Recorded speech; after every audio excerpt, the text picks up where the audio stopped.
Imagine the sky over Guadalcanal on August 7th, 1942, a burning blue arena where life and death hung by the thinnest of threads. Picture a lone Japanese Zero slicing toward a formation of American dive bombers, its engine roaring like an enraged animal. And then ask yourself, what would you do if you were the gunner watching that predator closing in from behind? Dear friends, if this video has reached you, it's not by chance. Right now, click the subscribe button and the notification bell. Write a number from 1 to 5 in the comments. I will personally respond to the first 50 comments, and make sure to watch the video until the end. Harold Jones didn't have time to ponder. Stationed at the rear of an SBD Dauntless, he swung his twin .30 caliber machine guns into action. One shot, just one, punched through the Zero's canopy and struck the Japanese pilot in the head. From the American's vantage point, the enemy fighter drifted upward, wobbling out of control. Through the shattered glass, the pilot looked lifeless, collapsed in his seat. The Americans marked it as a kill and headed back to their carrier, certain the matter was settled. But Saburo Sakai was not dead. Blinded in one eye, bleeding heavily, only barely conscious, he gripped life by its edges and flew his crippled 0560 miles back to base, a journey that lasted nearly 5 hours. And in a twist no dramatist could invent, 41 years later, he would meet the man who nearly ended his life, Harold Jones.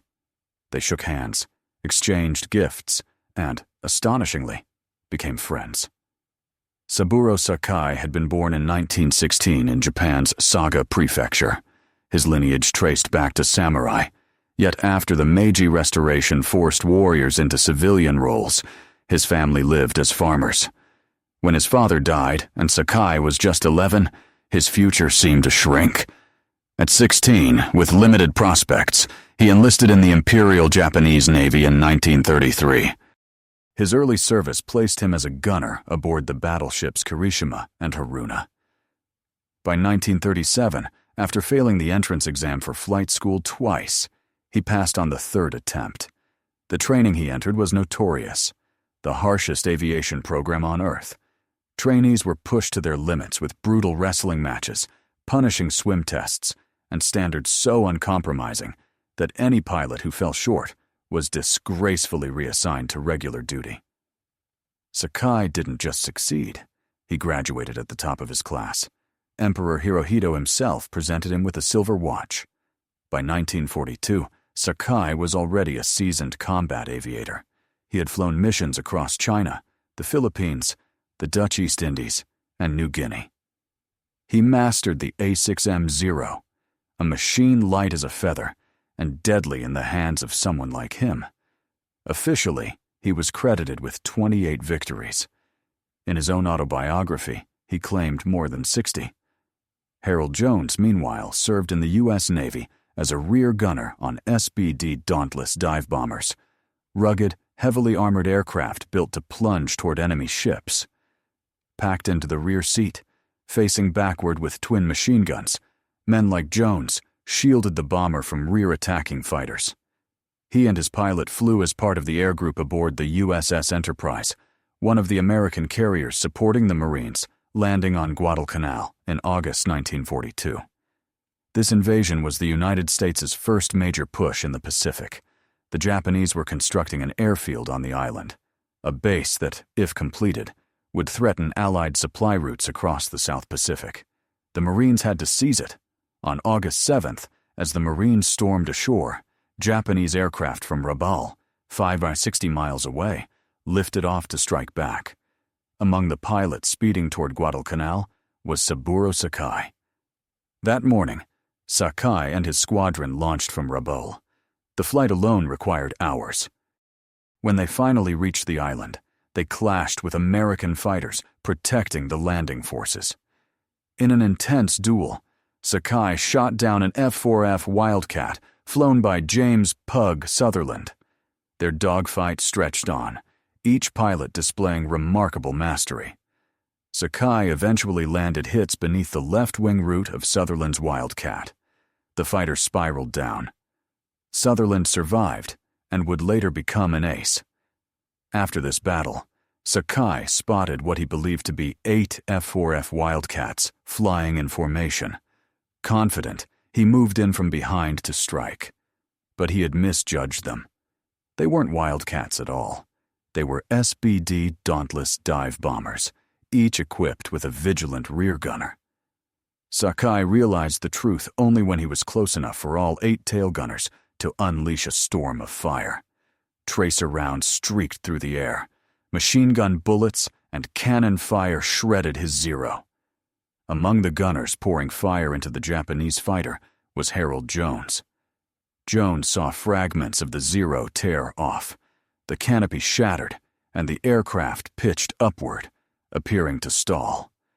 Through the wreckage, he glimpsed what looked like a dead pilot slumped forward. Sakai's Zero climbed erratically, drifting away as though lifeless. To Jones and the other gunners, there was no question. They had brought the enemy down. They returned to the Enterprise and reported the kill. But Saburo Sakai lived. A .30 caliber round had ripped through his canopy and struck him just above his right eye, destroying his vision on that side. For a moment, half blind and racked with pain, he considered ending his life in a final kamikaze-style dive into an American ship below. Yet none were within reach, only endless jungle and sea. And then he thought of his duty. He was a section leader. His squadron needed experienced pilots. Japan needed them. Dying would accomplish nothing. So he aimed his bleeding, battered Zero toward Rabaul, 560 miles away, and began the longest, most excruciating flight of his life. When he landed, the ground crew raced toward the fighter, expecting to pull out a corpse. Instead, Sakai insisted on delivering his after-action report to his commanding officer before accepting any medical attention. Only afterward did he collapse. The doctors doubted he would live. The wound was devastating, infection almost guaranteed, and even survival would likely mean the end of his flying career. Yet Sakai survived. His right eye remained mostly blind, but after months of recovery, he returned to combat. By 1944, he was once again flying, one-eyed, in a Zero over Iwo Jima. When the war ended in August 1945, Sakai left the Navy and returned to civilian life. He married, started a printing business, and hired other veterans who struggled to find work. Over time, he became a devoted Buddhist and vowed never again to take a life, not even that of a mosquito. But the memories of Guadalcanal lingered. And then, in the 1970s, something remarkable occurred. Sakai's autobiography, Samurai, was published in English and gained popularity in the United States. American pilots and historians read it with fascination. Veterans began reaching out to him. In 1970, Sakai attended a meeting of the American Fighter Aces Association in San Diego, the sole Japanese pilot in the room. An American P-51 Mustang ace approached him through a translator and said, "Please tell Saburo that I read his book twice. The feelings he described were the same ones I felt in combat, and I'm grateful we can share that understanding." Those words changed something in Sakai. The Americans did not see an enemy. They saw a fellow aviator, someone who had known the same fear, the same adrenaline, the same impossible choices. In the early 1980s, historian Henry Sakida began studying the August 7, 1942 combat over Guadalcanal. He identified the SBD gunners who had nearly killed Sakai, including Harold Jones. Sakida arranged a meeting in 1983 near Los Angeles, and so, more than 4 decades after their fateful encounter, Saburo Sakai and Harold Jones finally met. Sakai brought a gift, the leather flying helmet he had worn on August 7, 1942, still bearing the bullet hole from Jones's shot. The .30 caliber round had passed through just above the right eye, the precise path of Sakai's wound. Jones examined it, confronted with indisputable proof of his remarkable accuracy under fire. The two men shook hands and shared their stories.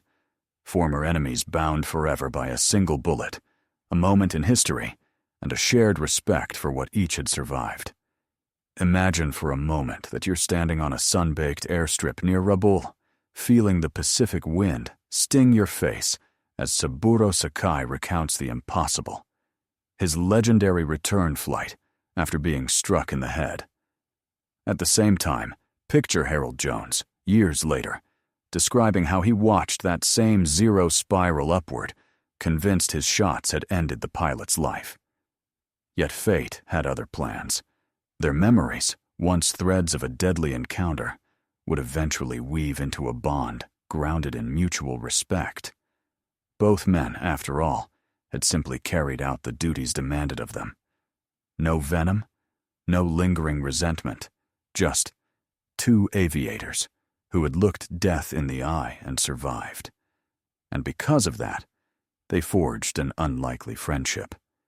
They exchanged letters now and then, appeared side by side at veterans' reunions, and shared their stories with those willing to listen.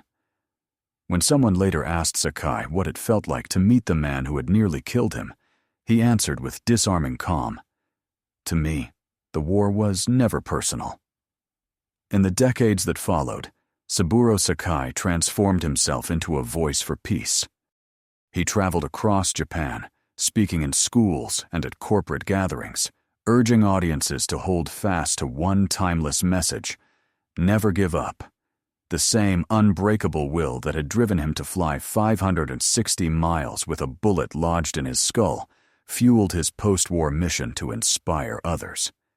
He journeyed to the United States many times, meeting former foes, attending military reunions, and even lending his expertise to Microsoft's Combat Flight Simulator 2 to ensure the aircraft handled as realistically as possible. Yet his later life was not without controversy. Sakai's public criticism of Japan's refusal to acknowledge responsibility for igniting the conflicts in Asia and the Pacific stirred anger among many Japanese veterans. Still, he did not retreat from his convictions. On September 22, 2000, as an honored guest of the U.S. Navy at a formal dinner on Atsugi Naval Air Station, he suffered a heart attack. That night, at 84 years old, Saburo Sakai died in the company of American officers who had come to view him not as a former enemy, but as a friend. Few Japanese veterans attended his funeral, still bitter about his outspoken views and his warm relations with those he once fought. Harold Jones lived on for several more years, passing away in 2008 at the age of 88. Their friendship, born from a moment of violence in 1942 and renewed with a handshake in 1983, carried a quiet but profound power. What could be more striking than two men who had once tried to kill each other, recognizing, decades later, the professionalism and duty they had shared? No hatred, no grudges, only respect exchanged between warriors who understood each other's burdens. And so Saburo Sakai's story casts light on the deeper truth of combat and the people who endure it. The battle had never been personal. He did not hate Americans. Harold Jones did not hate Japanese. Each had been thrust into circumstances no human should face, compelled to make split-second choices where a single mistake, like Sakai's fatal miscalculation when he attacked those dive bombers from behind, could decide who lived and who didn't. That error nearly ended him, yet his staggering 560-mile flight home, half-blind and bleeding, became a testament to extraordinary skill and unwavering courage. Pilots on both sides recognized the kinship immediately when they later read his autobiography. They knew the fear, the misjudgments, the razor-thin margins that determined everything. Their friendship stands as proof that enemies forged in battle need not remain enemies in peace. Time allowed them to acknowledge the past, honor each other's experience, and choose respect over bitterness. Sakai's lifelong motto, "Never give up," was born from the crucible of war itself. Conflict may create adversaries, but it does not have to create eternal hatred. When the gunfire stops, the humanity that once lay buried beneath duty can rise again. Saburo Sakai and Harold Jones embodied that truth. One bullet, one miraculous flight, 41 years. And finally, the handshake of two men who had once expected only death from their encounter, yet both survived to meet again.